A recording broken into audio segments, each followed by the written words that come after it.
Hello friends, myself Rasika Pagaria from Aram Junior College. In last lecture, we studied about the causes of revolution. In fact, we started with the views on revolution, like what were the Aristotle's view on the revolution. We studied like revolution कब क्या हो सकता है, causes क्या हो सकते हैं. In that we saw two causes actually. There are actually three causes. We saw the first one, that is general cause of revolution, and second is the particular causes of revolution.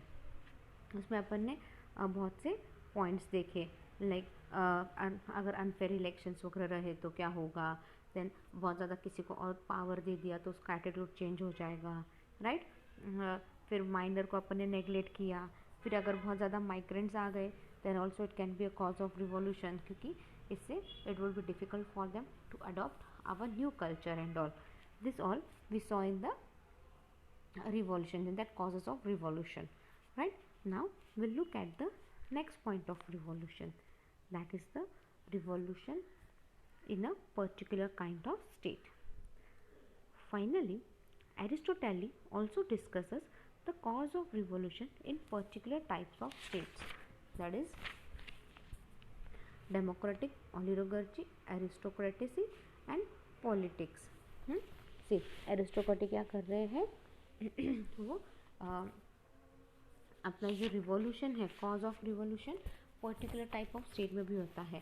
Like particular type यानी क्या, अपन ने types देखे, like democracy, oligarchy, aristocracy and then politics. इन सब में भी revolution होता है.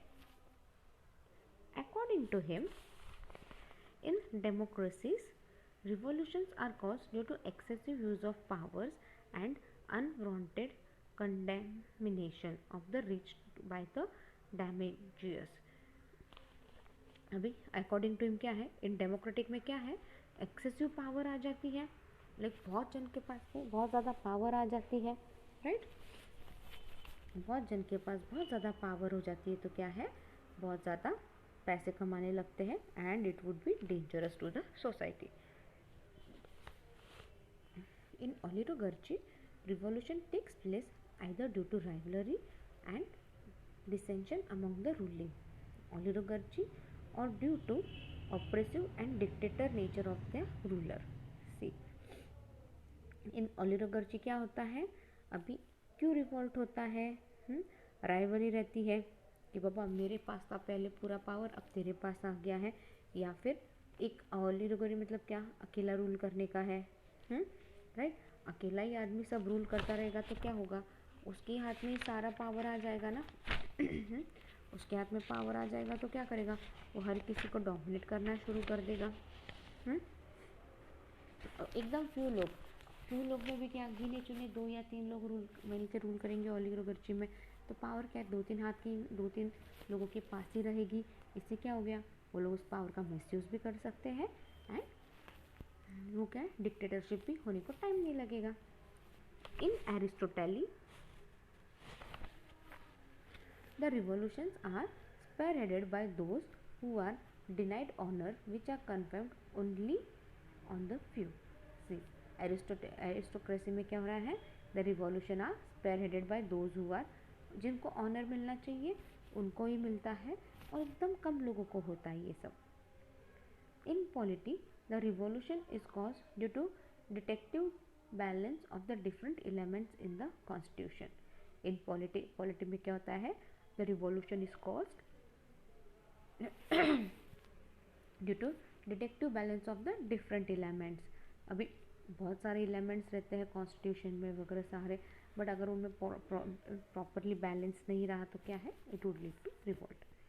इन other words, the revolution in polity are due to malad mixture of the oligarchy and democratic elements. In another words, the revolutions in polity, अभी revolution in polity क्यों हो सकता है, ड्यू टू बहुत ज़्यादा मिक्सचर हो जाता है, ओलिगार्ची एंड डेमोक्रेटिक इन सब के एलिमेंट्स के मिक्सचर हो जाते हैं.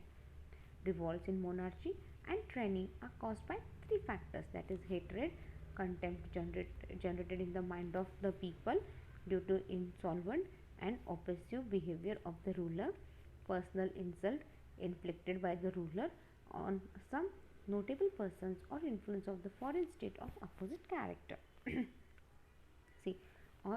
टायरनी और मोनार्ची में रिवोल्ट किन रीजन्स के हो सकते हैं? एक तो हेट्रेड और contempted generated in the minds of the people, like लोगों के मन में, लोगों के दिलों में कुछ तो गलत भावना आ जाने, इसकी वजह से क्या होता है, सब लोग डिप्रेस्ड हो जाते हैं, जो रूलर रहता है उसके अगेंस्ट हो जाते हैं, राइट, और बहुत सारे चेंजेस होते हैं, and it is influence of the foreign state of opposite character.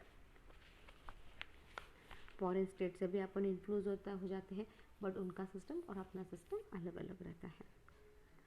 Now methods to prevent revolution. Aristotle, in order to ensure that there are lesser chances of revolution, suggested the following method to prevent them. See, Aristotle में क्या होता है, in order to ensure that बहुत ज़्यादा कम chances है, like अभी अपन ने देखे रिवॉल्ट होने के चांसेस है, बट ये अपन रिवॉल्ट अवॉइड भी कर सकते हैं। कैसे प्रिवेंट कर सकते हैं ये, will look at that.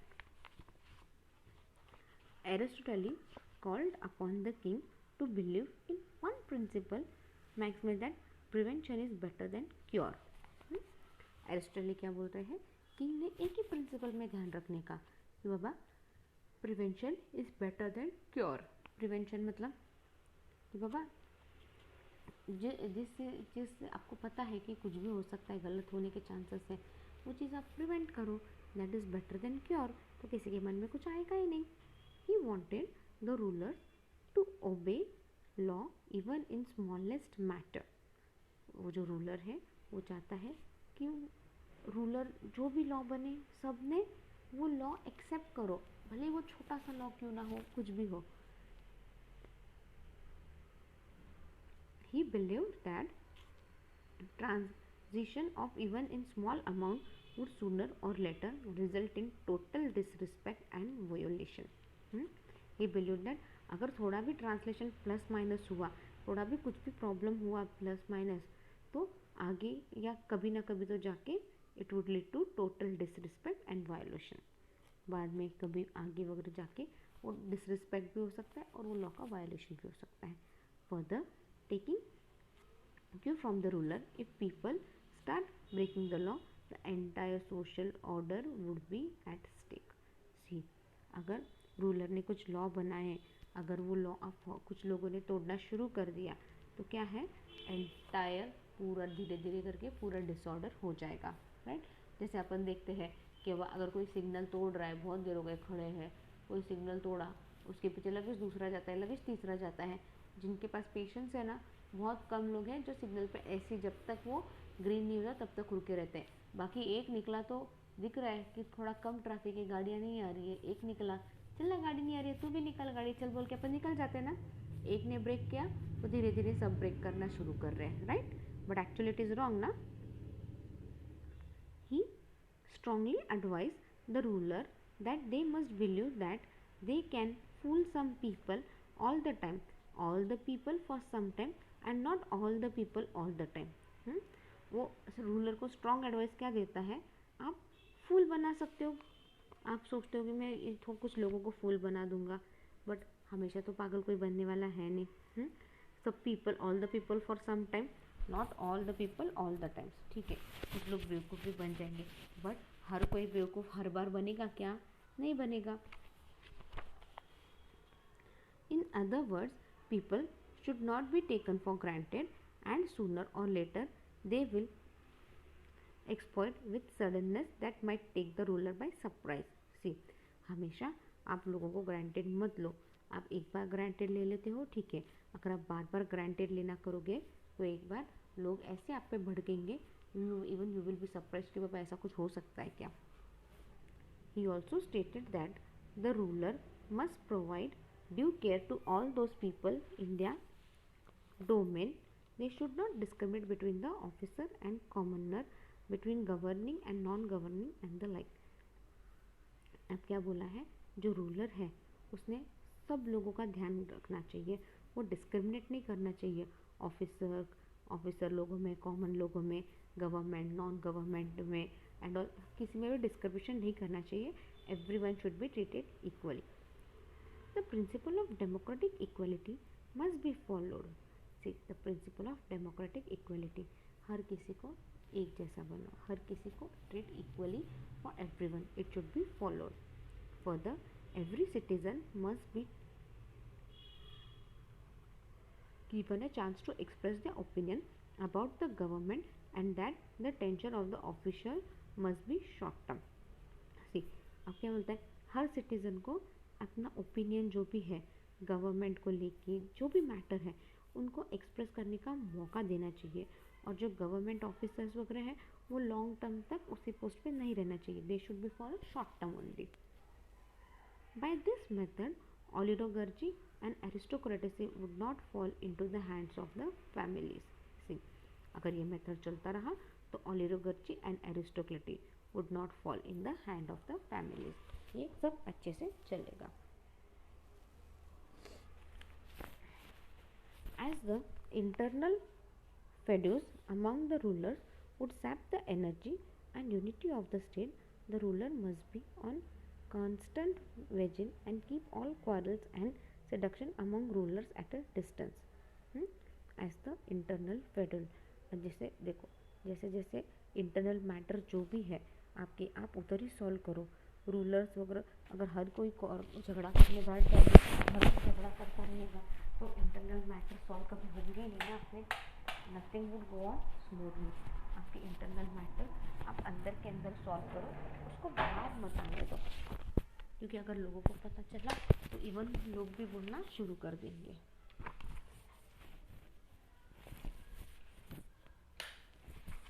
Moving forward,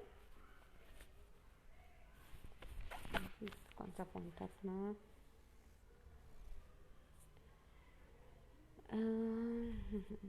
no person or official should either be raised to the highest position suddenly stunned. There has to be balancing. कोई भी ऑफिसर का ऐसे तुरंत बड़ा प्रमोशन मत करो, क्योंकि एकदम से आप बड़ा प्रमोशन कर दोगे तो it won't be good for you, right. There should be proper balance between everything.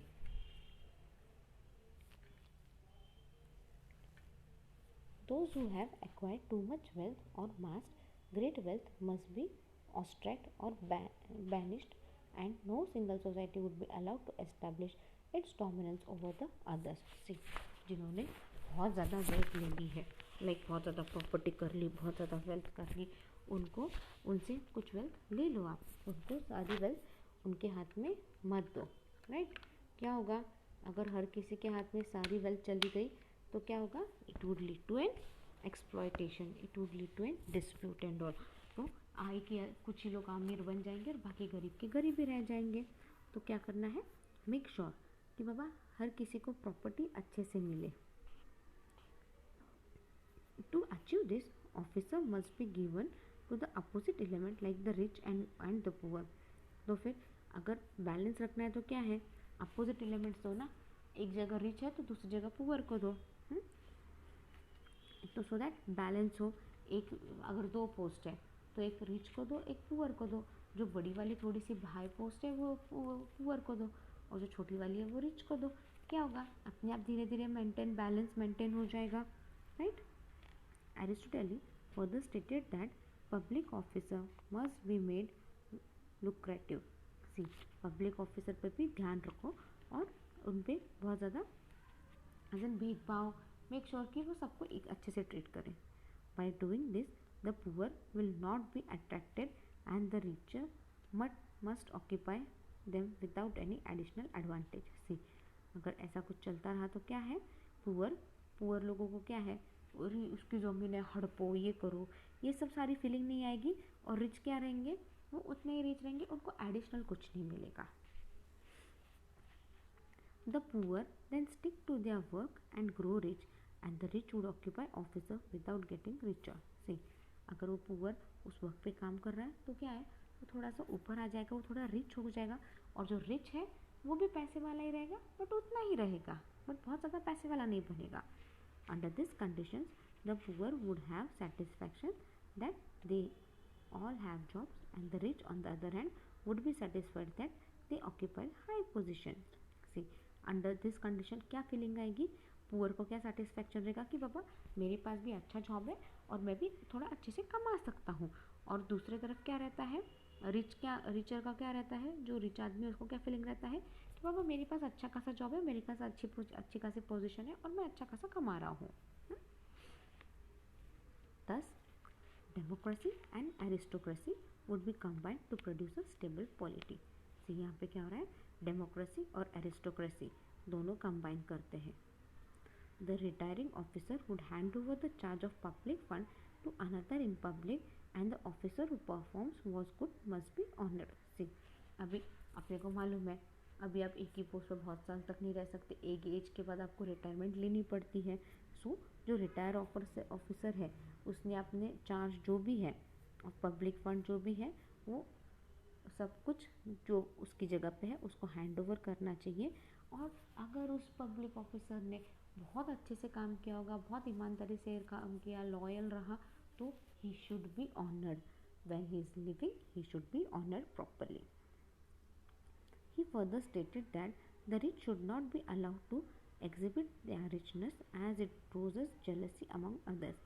अभी रिच आदमी, जो बड़ा आदमी है, जो पैसे वाला है, उसने ज़्यादा शो ऑफ नहीं दिखाने का कि पापा देखो मैं कितना पैसे वाला हूँ, क्या हूँ. इससे क्या होगा, दूसरे में जेलस फैक्टर्स आ जाएगा. Finally, a statesman interested in avoiding revolution must prevent extreme of poverty and wealth, as it is this condition that lead to conflict. See, finally अभी जो स्टेट में रह रहे हैं, जो रूलिंग पार्टी है, जो लोग हैं, दे शुड मेक श्योर, अगर आपको रिवोल्ट अवॉइड करना है तो एक चीज़ का ध्यान रखो, किसी को भी बहुत ज़्यादा गरीब मत होने दो, किसी को भी बहुत ज़्यादा वेल्थ ऑक्यूपाई मत करने दो. अगर ऐसा अगर पुअर होता जा रहा है और रिच रिचर होता जाता है तो it would lead to a great conflict. He must encourage colonization as an outlet for a dangerously congested population, and he should foster and practice religion. He should encourage क्या है, colonization at an outlet for a dangerous. अभी बहुत ज़्यादा population एक साथ नहीं रखने का, बहुत ज़्यादा क्राउड भी नहीं करने का अपने स्टेट में. अगर बहुत ज़्यादा क्राउड, बहुत ज़्यादा पॉपुलेशन हो जाएगा तो क्या होगा, उतना ही ज़्यादा किचकिच, उतनी ज़्यादा रिवोल्ट होने के चांसेस रहते हैं. Secondly, Aristotle's opinion that quality ruler would never be able to stop revolution. अगर क्वालिटी रूलर रहा तो वो कभी स्टॉप नहीं कर पाएगा रिवॉल्यूशन होना. So to ensure this quality, ruler first be loyal to constitution. देखो, अगर आपको रिवोल्ट नहीं करना है तो जो रूलर है उसके अंदर कुछ क्वालिटीज़ रहनी चाहिए. फर्स्ट क्या है, he should be loyal to the constitution. अपना जो कॉन्स्टिट्यूशन है, उसका जो कॉन्स्टिट्यूशन है, जो रूल्स है, लॉज है, he should follow it very clean and clearly without any second thought to it. Secondly, they should be contempted, able and worthy and perform their duties. See, secondly क्या है, वो अपना जो भी काम है, जो भी उनकी ड्यूटीज़ हैं, वो सारी अच्छे से निभानी चाहिए. Thirdly, they must have goodness and justice that is suitable to the nature of each constitution. They must have goodness and justice. Goodness and justice रहनी चाहिए, प्रॉपर हर किसी को जस्टिस देना चाहिए जो आपके कॉन्स्टिट्यूशन को ज़रूरी है. If there is any lack of an able person to serve as the ruler, a combination of person will also help to prevent the revolution. See, अगर वो किंग है, अगर उसको लगता है कि बाबा नहीं मेरे से नहीं हो रहा है, तो उसके जैसा लेकिन कोई होशियार आदमी उसके साथ रहा तो क्या होगा, अगर वो सही से सजेशन करेगा, सब करेगा, तो क्या होगा, तभी भी रिवॉल्ट अपन we can avoid the revolt and all. Finally, Aristotle argues that the correct system of education is the most effective instrument for coupling the revolutionary instinct and prevent social order. अगर आपको education, सही education मिल रहा है, proper education मिल रहा है, तो क्या है, अपने आप ये रिवॉल्ट होना भी कम हो जाएगा, क्योंकि education is the one of the most effective way to that we can avoid the revolution, and there can be a social order also, like even the society can work smoothly if there is a proper education. See, if you are proper educated, क्या होगा, आप सारे rules regulation follow करोगे, order follow करोगे, will make sure कि किधर भी दंगा फसाद ना हो, everyone is doing their work calmly. आप आपका काम खुद से कामली करोगे तो बाकी सब लोग भी अपना अपना काम एकदम आराम से शांति से करेंगे. तो इससे क्या होगा, तो रिवॉल्ट कुछ होगा नहीं और हर जगह सोशल ऑर्डर बना रहेगा. So we have ended our second topic here.